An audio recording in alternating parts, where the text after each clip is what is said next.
ခတ်တယ်ဗျတိလားလူတွေကလေလူတွေထဲမှာနေပြီးတော့လူမနေတတ်တာကြီးကတော်တော်ခတ်တယ်ဒါကလေပစ္စည်းဥစ္စာချမ်းသာကြွယ်ဝမှုတွေ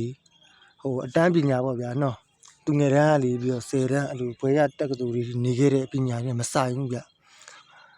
ျကြုံခဲ့ရတဲ့လေအသိပညာနဲ့တွေးခေါ်ပုံပေါ့ဗျာအုံနောက်ဉာဏ်ကြီးကြက်ပြည့်မှုမပြည့်မှုပါပဲကွာဒီတော့ပြောချင်တာကကျွန်တော်အခုခင်ဗျားတို့ကျွန်တော်ဆွဆွဲထားတယ်ပေါ့နော်ဆွဆွဲထားတဲ့သူတွေနာမည်တွေပြီးရင်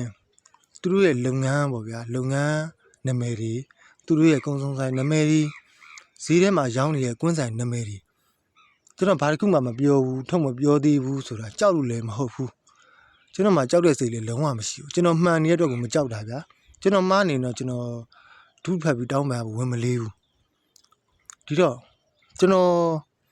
မတင်သေးဘူးဆိုတာလေတင်ပြီးသွားလို့ရင်ဆိုင်ရမယ်ဖြစ်လာမယ့်အရာတွေကိုကျွန်တော်တော့ကြိုးတက်ပြီးသားပါဗျာရင်ဆိုင်ဖို့ဟာကျွန်တော်ဝယ်ဒီမဖြစ်သေးလို့ဆိုတာကြောက်လို့ဝယ်ဒီမဖြစ်တာမဟုတ်ဘူးကျွန်တော်မှလှုပ်เสียအလုပ်လေးတွေကြံနေသေးလို့ဒီအလုပ်လေးတွေပြီးရင်တော့ဒါကျွန်တော်တေချာပေါက်ကိုခင်ဗျားတို့တင်ရတော့မှာဗျာမတင်လို့မရတော့ဘာလို့ဆိုတော့စကားလေးမပြန်စကားပြန်နေမလားဘာမှလည်းမသိဟိုကုန်းဆိုင်လာသမျှဖောက်တယ်တိုင်းဟိုလေကျွန်တော်ဟိုဒီနေ့ကရိုက်ထားတဲ့ဗီဒီယိုသူပြပြီးဒီလိုကြီးတော့မလုပ်သင့်ပါဘူးဒီလိုကြီးတော့မလုပ်သင့်ပါဒီလိုကြီးမလုပ်သင့်ကျွန်တော်ဘယ်လိုကြီးလုပ်အောင်စဉ်းစားကြည့်ခင်ဗျားတို့ကကိုယ်ကုံတိခါကြမဲ့လောက်ကြဒီလိုကြီးတော့မလုပ်သင့်ပါဒီလိုကြီးတော့မလုပ်သင့်ပါ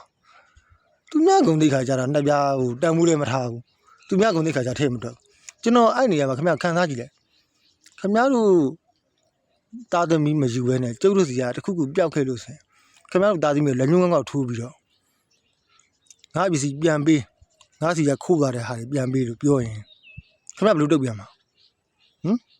ခင်ဗျားတို့ဒီခံခွင့်လွတ်မှာလားပြောစောက်ယူတွေမလုံးနဲ့ကြက်မပြေတဲ့ပုံစံလာမဖမ်းနဲ့ခင်ဗျားတို့ခေါင်းကုတ်ခံတဲ့အထဲမှာကျုပ်မပါဘူးနော်ကျုပ်ဘယ်ကောက်မှလည်းခေါင်းကုတ်ခံခဲ့တာမရှိဘူးကျုပ်မရင်ကျုပ်ခေါင်းကုတ်ခံမယ်ကိုလိပ်ပြကိုလုံတော့ပြောပြတာကိုမှားတာမှန်လားကိုအတီဆုံးတော့အဲ့တော့မင်းကိုပြောတာမဟုတ်ဘူးမင်းမကိုပြောတယ်မင်းမျိုးသမီးကိုပြောတာမင်းနဲ့ဘာဆိုင်လို့မင်းဒီလိုတင်ရတာတော့လို့ပြောလို့မရဘူးကမ္မပိုင်လင်းကြောင်းနေထင်မဟုတ်ကမ္မပိုင်လင်းဆိုတာဘလို့ပေါ့နော်ဒါဒုတိယမျိုးသမီးရဲ့ဒုတိယအဖေဆိုတဲ့မမဘူးကျွန်တော်ပြောချင်တာဟုတ်လားတော့မသိနော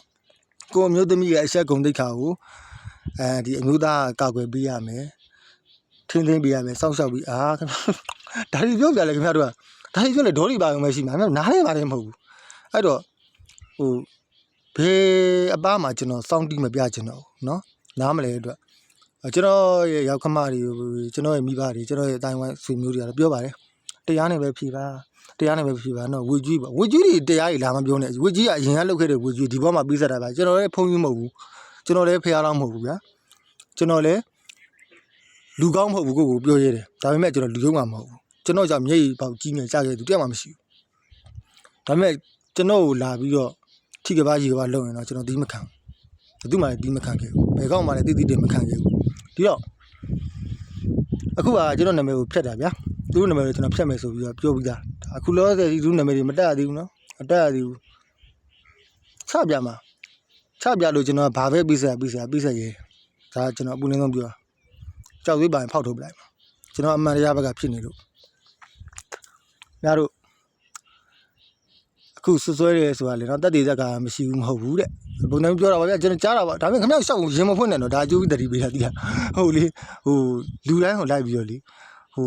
ခင်ဗျားတို့ခံစားနေရအရာကြီးပေါ့နော်ခါဖြစ်နေပြဿနာလိုက်ရင်မဖွင့်နဲ့ဘာလို့လဲဆိုတော့လူတိုင်းခင်ဗျားတို့ဘက်ကမဟုတ်ဘူးနော်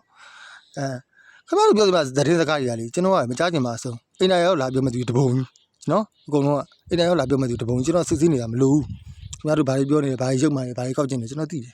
ကျွန်တော်မပြောသေးဘူးကျွန်တော်မလုပ်သေးဘူးဆိုတာကျွန်တော်လုပ်နေကျွန်တော်မအားလို့ဗျာခင်ဗျားတို့နဲ့ဟိုအဲ့လိုမျိုးဖြစ်ဖို့အချိန်မရှိဘူးဗျာကျွန်တော်မှရှင်းရှင်းပြောရတယ်နော်ခင်ဗျားတို့ဘာသူပတ်စံရှိတာမရှိတာလဲစိတ်ဝင်စားဘူးခင်ဗျားတို့ဘာသူခင်ဗျားတို့အလူအတန်းကိုလူငင်ကောင်းအောင်လုပ်နေရပါလေစိတ်ဝင်စားဘူးနော်အဓိကခင်ဗျားတို့ရင်ထဲမှာတရားမရှိလို့အောင်လန်းဆရာကြီးသွားတယ်ဟိုဘောနော်ဒီဆရာဆိုတဲ့လူကစွတ်စောဘောနော်ဒီပြောလိုက်လို့တေချာပေါက် မင်းမခိုးတာမင်းတို့ခိုးတာဆိုပြီးပြောတယ်ဆိုတော့နေစမောင်အဲ့ဆိုရင်ကျွန်တော်တို့ဖြစ်နေတဲ့ပြဿနာတွေအားလုံးကိုဆရာဘီလန်ဆရာတယောက်ကဒီခမားတို့မိသားစုကြီးကလောက်တာပါလို့ပြောတာကိုခမားတို့ကိုကျုပ်ကလက်ညှိုးထိုးပြီးတော့ဆွဆွဲလို့ရတာအဲ့လိုရတာအဲ့လိုဘီလန်ဆရာအဲ့ပါမဟုတ်ပါဘူးအကုန်လုံးတော့ကျွန်တော်လေးစားပါတယ်တချို့ပါပြောပြပါဒါလည်းဆရာပြောတာဟုတ်ချင်မှလည်းဟုတ်မှာပေါ့သူတို့ပတ်သက်တယ်သူတို့ရှောက်ပြောနေမှာပေါ့ငါစကားတော့ရှောက်ပြောနေရှာယူမရှိရှောက်ပြောနေဒိဋ္ဌိတွေသိလားသူတို့ကိုလေအစွဲချုပ်ဖို့ကမလွယ်တော့ဘူးဒီဘဝမှာမလွယ်တော့ဘူးဘယ်သူမှဖះရှင်ကိုယ်တိုင်စင်းပြီးဆွဲချုံတာမရတော့ဘူးဗျာအဲ့တော့ပြောစာစကားလုံးနဲ့တိတ်မရှိတော့ကျွန်တော်လုပ်စရာရှိတဲ့အရာကိုတော့ကျွန်တော်အလုပ်လေးတွေပြီးတဲ့အချိန်မှာကျွန်တော်စပြီးကောင်းတယ်ဖော်ပါမယ်မတောင်းမှန်တော့လည်းဗျာခင်ဗျားတောင်းမှန်တယ်ဘယ်လိုကျွန်တော်မတောင်းမှန်တော့လည်းကျွန်တော်လည်းမခွင့်လို့တော့နော်ကျွန်တော်လှုပ်ဆိုင်လို့မခင်ဗျားလှုပ်ဆိုင်လို့တော့ဒါပဲ